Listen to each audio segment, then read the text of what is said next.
bottle looked ordinary. Clear plastic, half empty, forgotten on a park bench. But inside, trapped in the thin ridges of its rim, was a ghost. A trace of DNA, invisible but undeniable, waiting silently for 24 years to tell its story. Leslie Preer's story. She had been the heartbeat of a quiet Maryland neighborhood until one spring morning in 2001, when violence shattered the peace and stole her life. For decades, the case grew colder, like breath fading on a window. Leads dried up, suspects disappeared, and the community that loved her carried the weight of unanswered questions. Then came the bottle, and with it, a truth that no one could run from. This is not just a cold case solved by science. It's a story of grief, resilience, obsession, and a haunting question that even justice cannot silence. Why? Backhand index pointing right before we begin. If stories like this move you, if you believe truth should never stay buried, please subscribe, share this video, and hit the notification bell so more voices can be heard. Now let's begin. Chevy Chase, Maryland, May 2nd, 2001. Morning sunlight spilled across the leafy streets of one of America's most peaceful suburbs. Neighbors stroll with coffee mugs in hand. Joggers wave as they pass familiar faces, and children pedal their bicycles to school without a second thought. Chevy Chase wasn't just quiet, it was safe. People left their doors unlocked, their car keys dangling on hooks by the door, confident that nothing sinister could ever touch their little corner of the world. But that sense of safety was shattered before the day was over. Leslie Preer lived in a modest, yet beautiful brick home nestled between dogwood trees. She was known to her neighbors as warm and approachable, someone who always remembered birthdays, lent sugar without hesitation, and offered a kind word to anyone who needed it. At 49, she had built a life rooted in kindness, stability, and trust. She was, by all accounts, the beating heart of her small street. That evening, her husband returned home expecting routine. Perhaps the smell of dinner in the kitchen, maybe the sound of music playing low on the radio. Instead, silence greeted him, a silence that made his skin prickle. The front door was ajar, something Leslie would never allow. The hallway was disordered, mail scattered across the floor as though dropped in haste.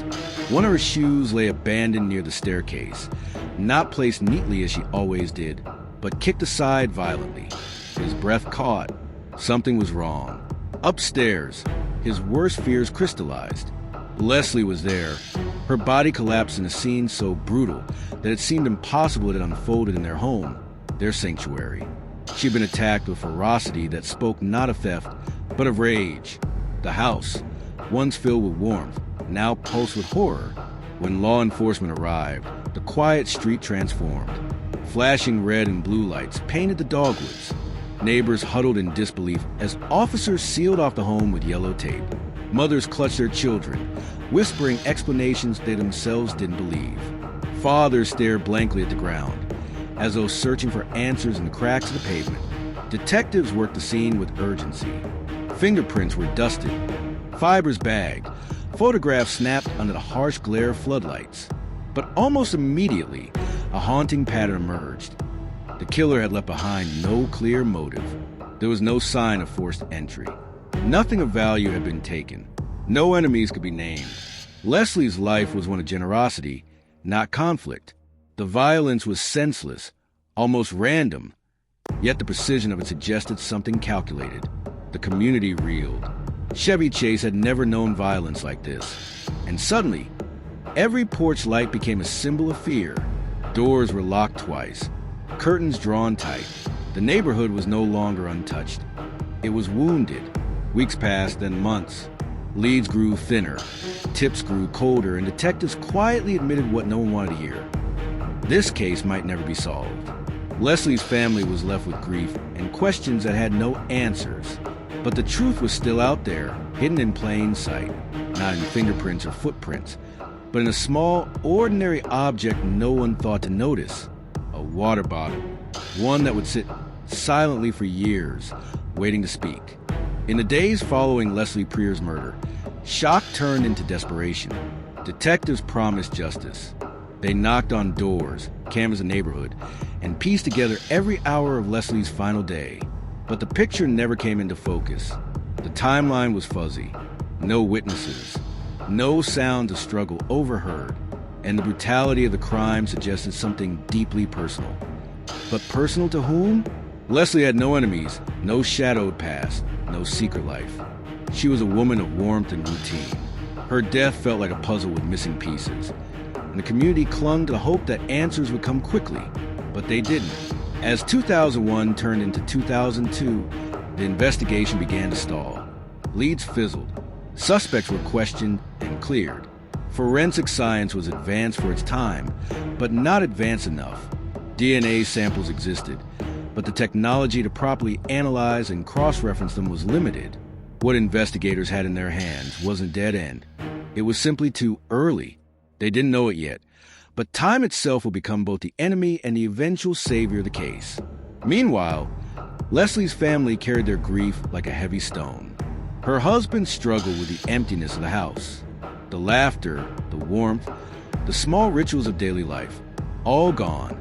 Friends tried to help, bringing casseroles and sympathy, but nothing could fill the silence. For her children, birthdays and holidays became painful reminders of what had been stolen. And for the community, fear lingered. Who had entered a home in their safe, leafy suburb and committed such horror? Was the killer still living among them? Each unsolved year was another wound. Porch lights stayed on long after midnight. Doors once casually unlocked were now bolted tight. Chevy Chase was forever changed.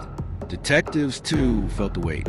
Some carried the case file home with them, flipping to the photographs late at night, haunted by Leslie's smile juxtaposed with the crime scene images. They wanted justice, but with every passing year, the odds shrank. New cases came demanding attention. Leslie's case moved to the back shelf, a cold case. By the 10th anniversary, 2011, hope was faint. Newspapers had stopped covering it. The neighborhood had moved forward on the surface, but the family hadn't. Leslie's daughter once said, "We don't get to move on. We live with a hole in our lives every single day." And yet, buried deep in storage, evidence remained. Samples preserved, items logged and labeled. They sat in darkness, waiting for a future where science could finally unlock their secrets. It would take more than a decade, but that future was coming. In 2019, DNA technology had leapt forward. Investigators could do what had once been impossible: trace fragments of genetic material back through family trees, building profiles that pointed not only to suspects, but to their bloodlines. Cold cases around the country were being cracked wide open. Families long denied answers were finally hearing the word they thought they'd never hear: solved. And Leslie's case? It was waiting quietly at the edge of this revolution. One day, a small plastic water bottle, ordinary, overlooked, forgotten, would turn into a weapon of truth. For nearly 2 decades, the evidence from Leslie Preer's murder sat in silence. Each item carefully bagged, labeled, and sealed. Each piece a frozen moment of that May afternoon in 2001. Most detectives had long since moved on, retired, transferred, or buried under the weight of other unsolved tragedies. But the case file never truly closed. It waited.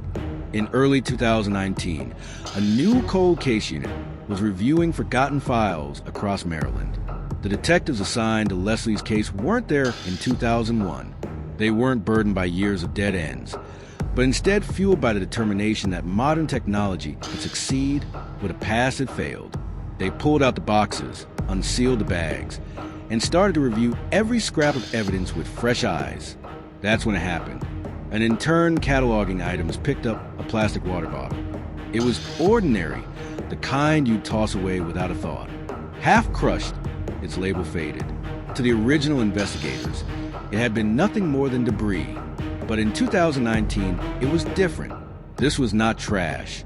This was opportunity. The bottle had been collected near the scene, its importance overlooked because nothing obvious linked it to the crime. But advances in forensic science had changed the game. DNA could now be extracted from the faintest trace. Skin cells from a touched surface, saliva from the rim of a bottle. The lab swabbed the cap, and almost instantly, the results confirmed it. A profile. Not Leslie's, not her husband's, not any of the neighbors who had been questioned. This was someone else. someone unaccounted for. Detectives felt a jolt of electricity. For 18 years, the case had been little more than a shadow. Now, in one overlooked bottle, a human fingerprint in the form of DNA had appeared.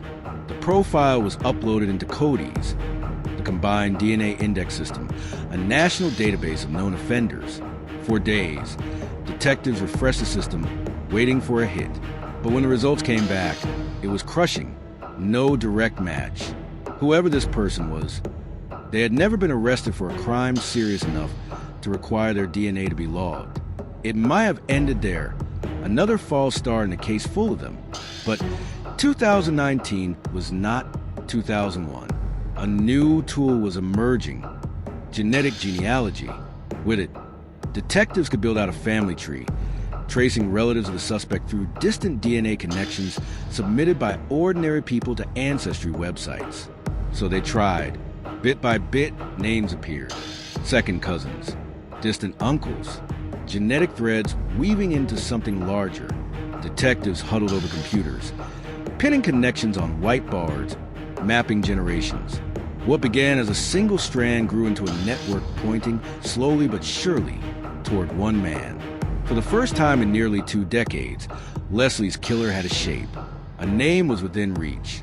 The bottle, ordinary, discarded, had spoken, and in its whisper was the beginning of justice. But catching him wouldn't be simple, because behind that DNA was a man with secrets, lies, and a past no one could have imagined. For nearly 20 years, the killer had no face. He was a shadow that haunted Leslie's family, a question that never let them rest. But with the water bottle's DNA and the genealogy tree unfolding, the shadow was starting to take form. Detectives spent weeks building out branches of the family. It was slow, painstaking work. Names pulled from public records, obituaries, birth certificates.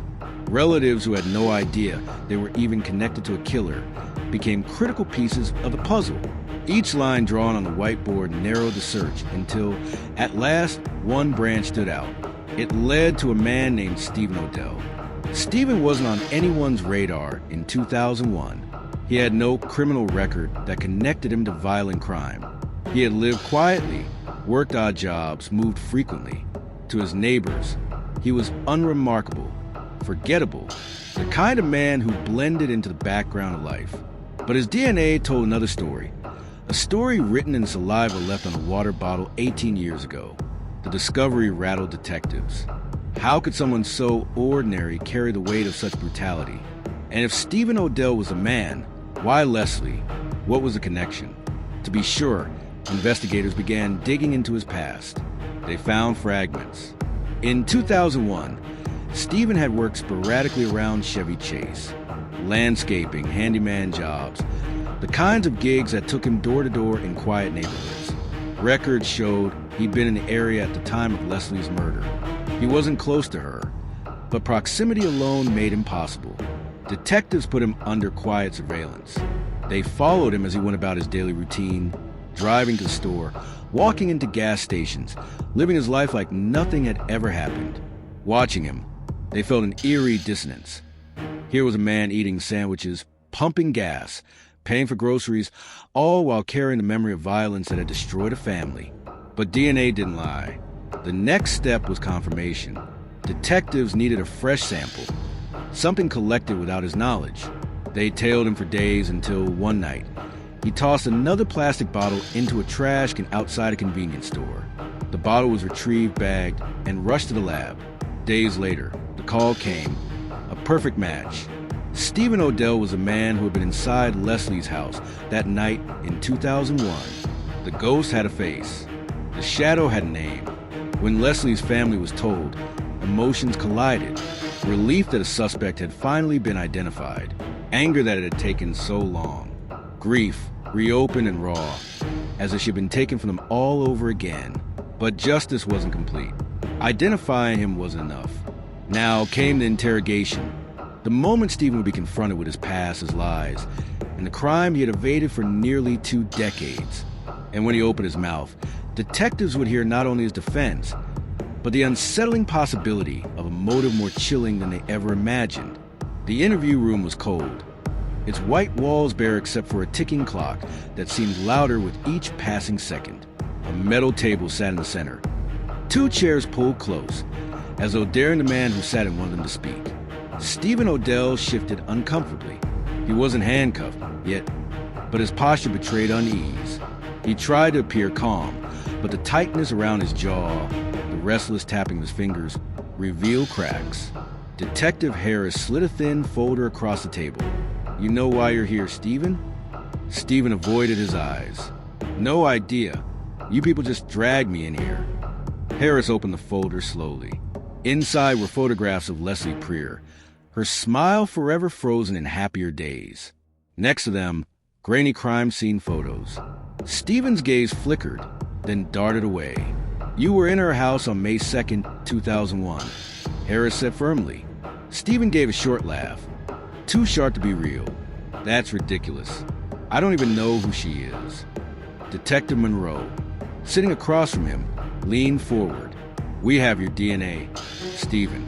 It's on a water bottle collected at the scene. It matches you exactly." Silence. Stephen's tapping fingers stilled. His eyes narrowed, darting between the detectives. "DNA doesn't mean anything. You can't prove I did anything." Harris didn't flinch. "It means everything. You were there. You touched what you shouldn't have touched. And for 24 years, Leslie's family has lived with the hole you left in their lives." Stephen's face tightened. His lips parted, as if words were fighting their way out, but instead he leaned back, crossing his arms. "You've got nothing." The detectives let the silence stretch, a tactic as old as interrogation itself. Silence could be heavier than shouting, sharper than accusations. The clock ticked. Stephen's breathing grew louder, less controlled. Then Monroe spoke softly. "Help us understand, Stephen. Was it an accident? Were you angry? Did something happen that night you didn't plan?" For the first time, Stephen's mask cracked. His mouth twitched. His shoulders sagged slightly. His voice dropped to a near whisper. She shouldn't have been there." Harris seized a moment. "Where, Stephen? Where shouldn't she have been?" Stephen shook his head, as though arguing with himself. His hands clenched into fists on the table. "I didn't mean," he began, then stopped abruptly. Detectives exchanged a glance. They had him teetering at the edge. The truth was there, choking him, fighting against his instinct to bury it. But just as quickly, the wall went back up. He leaned back, eyes cold again. "Lawyer," he muttered. "I want a lawyer." The interview ended, but not the questions. His brief slip, "She shouldn't have been there," was a thread they couldn't ignore. What did he mean?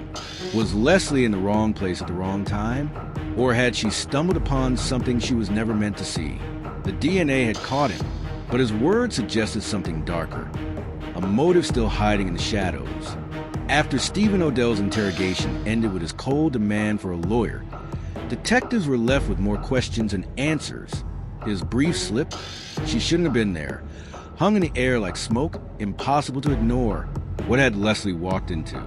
What secret had cost her life? Detectives turned to Stephen's past, determined to find a missing link. At first, his record seemed unremarkable. No violent convictions, no history that screamed murderer. He had minor run-ins with the law, traffic violations, a bar fight in the mid-90s. Nothing that would have predicted such brutality. He was the kind of man who disappeared in plain sight. But as they dug deeper, cracks appeared. Neighbors described him as odd, someone who never stayed long in one place. He worked sporadically, drifting from job to job, landscaping, handyman work, occasional moving gigs. He was quiet, but his quiet carried an edge, like silence that hides a storm. Then detectives uncovered something chilling. Stephen had been working in Chevy Chase in the spring of 2001. Records from a landscaping company placed him just blocks from Leslie Preer's home. He had access to the neighborhood, the streets, the houses. He blended in, unnoticed, while memorizing the rhythms of those who lived there. More troubling were the whispers of his temper. Old acquaintances recalled moments when his calm facade cracked, violent outbursts over trivial slights, cruel words hurled at women who rejected him, neighbors who described feeling uneasy in his presence. There were no official reports, but there was a pattern. Stephen Odell resented being dismissed, ignored, or defied. And Leslie? She was kind, approachable, but also firm. She didn't tolerate nonsense. Detectives began to wonder. Had she encountered him that day? Perhaps she refused him entry, questioned his presence, or simply surprised him. Had that been enough to ignite his fury? The deeper they looked, the more sinister the possibility became. A former co-worker came forward, recalling how Stephen often talked about being invisible. He complained that people looked right through him, that no one respected him. His bitterness simmered beneath every word. Detectives began piecing it together. Leslie Preer, a respected woman in her community, may have represented everything Stephen felt denied: belonging, respect, recognition. When she confronted him, or perhaps simply caught him somewhere he shouldn't have been, his resentment exploded into violence. But there was still no definitive proof of motive, only fragments of a fractured man. And the law required more than speculation. They needed to build a narrative strong enough to convict, to give Leslie's family not just closure, but justice that would hold in court. The prosecution prepared to argue that Leslie's death was a result of Stephen's rage, an act of violence born not from planning, but from a man whose bitterness had finally boiled over. Yet detectives couldn't shake the feeling that there was more. Stephen's words, "She shouldn't have been there," suggested not just rage, but discovery. Had Leslie walked in on something darker? Something Stephen didn't want anyone to see? The trial would bring answers, but would also reopen wounds, forcing her family to relive the night that had never truly ended for them. And when Stephen finally took the stand, the mask he had worn for 2 decades would crack in ways no one was prepared for. The courthouse was packed on the first day of Stephen Odell's trial. Reporters filled the front rows, their notepads ready. Camera crews waited outside, broadcasting updates to a nation that had followed the case from its chilling beginning to its long-delayed breakthrough. For Leslie's family, it was more than a trial. It was a day they had waited nearly 24 years for, the chance to finally hear the truth spoken aloud. Stephen walked in flanked by deputies, dressed in a wrinkled suit provided by the public defender's office. He looked smaller than expected, ordinary even, the kind of man you might pass in a grocery store without a second glance. But for the family in the gallery, he was the monster who had stolen everything. The prosecution began by painting a portrait of Leslie Preer, a woman of grace, kindness, and integrity. Photos of her smiling face were shown to the jury, reminders of the life that had been taken.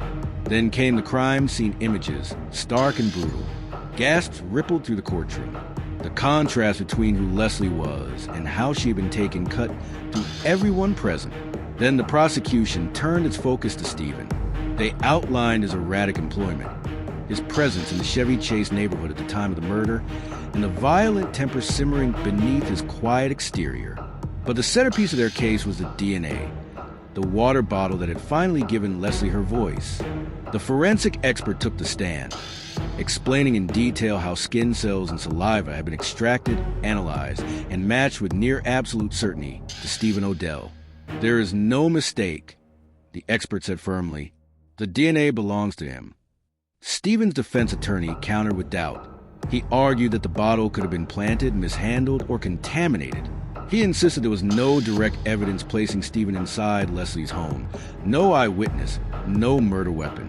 "DNA tells you someone touched the bottle," he argued. Not that they committed murder, but the jury wasn't just listening to evidence. They were watching Stephen. And when he chose to testify in his own defense, everything changed. On the stand, Stephen tried to appear calm. He denied knowing Leslie, denied entering her home. Yet, under cross-examination, his composure faltered. When asked why his DNA was at the scene, he snapped, "She shouldn't have been there," echoing the same chilling phrase he had muttered in interrogation. Gasps filled the room. The prosecution pounced. "Where shouldn't she have been, Mr. Odell?" Stephen's face twisted. He tried to backtrack, mumbling about coincidences, but the damage was done. His words betrayed knowledge only the killer could possess. For Leslie's family, hearing those words was like reopening the wound. Tears streamed down their faces, but they held on to each other, refusing to look away. The jury saw it too, the cracks in Stephen's mask, the rage beneath his quiet facade. The courtroom was no longer just about evidence. It was about truth clawing its way to the surface. When closing arguments ended, the weight of nearly 2.5 decades pressed down on 12 strangers who now held justice in their hands. The verdict was coming, and with it, the answer to whether Leslie's family would finally see the justice they had fought so long to claim. The jury room door closed with a heavy thud, leaving the courtroom in silence. For Leslie's family, every second felt like an eternity. They had waited 24 years for this moment. Yet the thought of 12 strangers holding the fate of the man accused of killing her was unbearable. Stephen Odell sat at the defense table, arms crossed, face unreadable. His attorney whispered to him, but he didn't respond. The same phrase he had let slip, "She shouldn't have been there," still hung over the courtroom like smoke. The prosecution knew it. The defense knew it. And the jury had heard it as clearly as anyone. Hours passed. The courtroom emptied, then filled again as the jury sent word. A verdict had been reached. Families clutched hands. Reporters rushed back inside. Deputies returned to their posts. The tension was so thick it felt like the air itself had weight. When the jury filed in, no one dared breathe. The foreperson stood, holding a folded slip of paper that contained the answer everyone had waited decades to hear. On the charge of first-degree murder, the judge asked, "How do you find the defendant?" The foreperson's voice was steady. "Guilty." Gasps erupted. Leslie's family collapsed into each other's arms, sobbing openly. The years of waiting, of frustration, of despair. All of it crashed over them in waves of relief and grief combined. They had justice. But justice could never return what they had lost. Stephen Odell didn't flinch. His jaw tightened, his eyes locked on some distant point beyond the walls of the courtroom. If he felt fear, regret, or anger, he didn't show it. But his stillness made him even more unsettling, as though he still believed he held some unspoken power. The judge's gavel struck, silencing the room. Order. He thanked the jury for their service, acknowledging the weight of their decision. And then, with calm finality, he announced sentencing would follow. The prosecution had asked for the maximum. They wanted life without parole. They argued that Stephen had not only taken Leslie's life, but had stolen decades of peace from her family and her community. His silence, his refusal to admit the truth even after overwhelming evidence, made him unworthy of mercy. The defense tried one last time to argue for leniency, suggesting his crime was not premeditated, but the act of a broken man who lost control. But the jury's verdict had already spoken. It was murder, cold, brutal, and inexcusable. When the sentence was finally delivered, life in prison without the possibility of parole, the courtroom erupted again. Some cried with relief. Others with rage at the thought that Stephen would still live while Leslie was gone. Her family, though, clung to one another. This was the justice they had begged for. The hole in their lives would never close, but at least a man who had caused it would never walk free again. Yet even as deputies led Stephen away in chains, one question lingered, one the trial had never fully answered. Why Leslie? Stephen's motives remained buried beneath his silence. And for her family, that unanswered question would haunt them long after the courtroom lights dimmed. The courtroom was quiet now, empty to the storm of voices that had filled it during the trial. But for Leslie Preer's family, the echoes of the verdict still rang in their hearts. Guilty, life without parole. Justice, finally, but justice that came far too late to save the woman they loved. That evening, they gathered in the living room of Leslie's sister, Margaret. Old photos of Leslie sat on the table, her warm smile shining from behind the glass frames. Her mother, frail but unbroken, whispered through tears, "She should have been here to see this day." The family cried together, the weight of years releasing all at once. For so long, they had lived under the shadow of unanswered questions. If the killer would ever be found, if the system ever gotten them, if their voices would ever matter. Now the system had spoken, but the silence Leslie left behind was still louder than the gavel that sentenced Stephen Odell. Detective Harris attended the gathering too, at Margaret's invitation. He had been there in the beginning, a young officer walking into Leslie's bloodied home in Chevy Chase. And he had been there in the end, watching science succeed where human memory and instinct had failed. "We never gave up on her," he told the family, his voice heavy but sincere. and we never will. For him, the case was more than professional. It had become personal long ago. He had watched his own children grow up during the years the case sat cold, haunted by the thought that somewhere out there, Leslie's killer was living free. To see him finally convicted brought relief, but also anger. Anger that it had taken so long. Anger that technology had to be the hero when justice should have come sooner. Meanwhile, in the community of Chevy Chase, the news spread like wildfire. Neighbors who had lived in fear for years, always wondering if the person who killed Leslie was still among them. Finally at closure.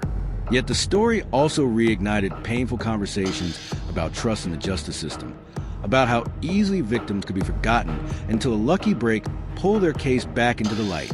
Reporters swarmed the family for statements. Margaret stood before the cameras, her voice trembling but strong. We thank the police, the scientists, and everyone who never gave up. But no sentence, no conviction, will ever bring Leslie back. All we ask is that her story reminds the world that justice delayed is justice denied. Her words echoed across headlines, sparking debates on television, in newspapers, and online. People asked how many more cold cases might be solved with modern technology, and how many families were still waiting for answers in the dark. But behind the public noise, the family carried a quieter grief. They had won in court, but at home they still felt Leslie's absence. The empty chair at dinners, the missing laugh in family photos, the birthday candles she would never blow out.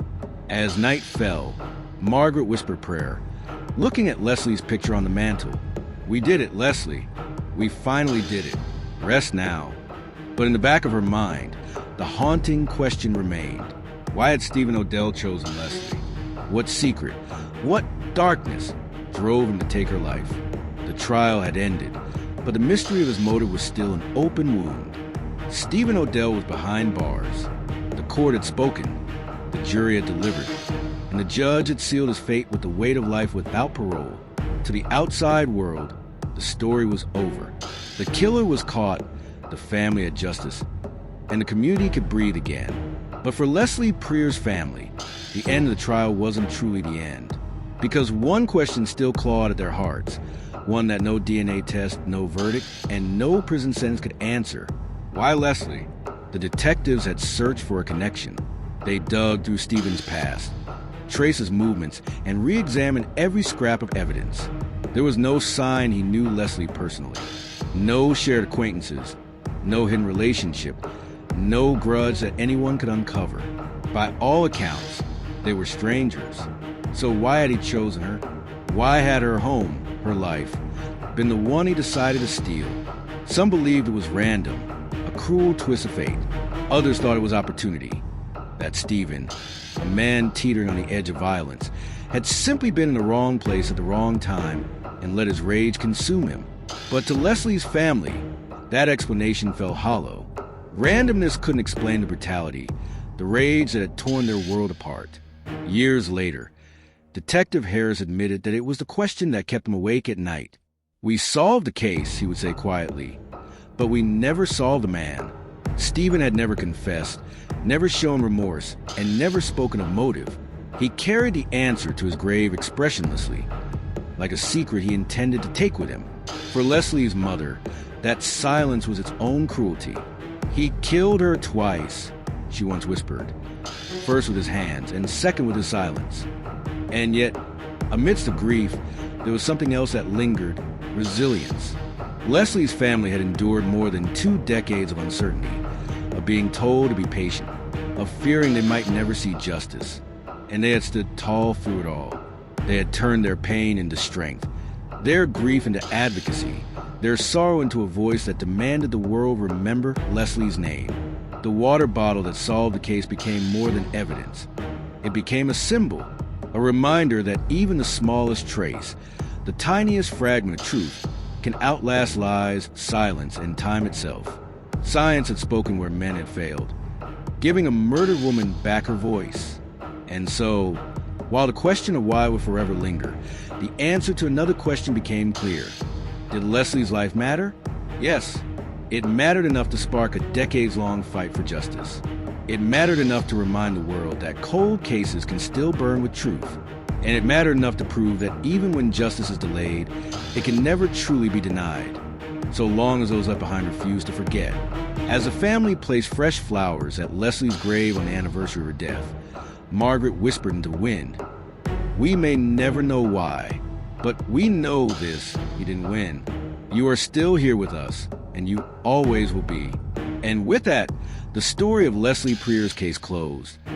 Not with every question answered, but with love, justice, and memory standing stronger than silence.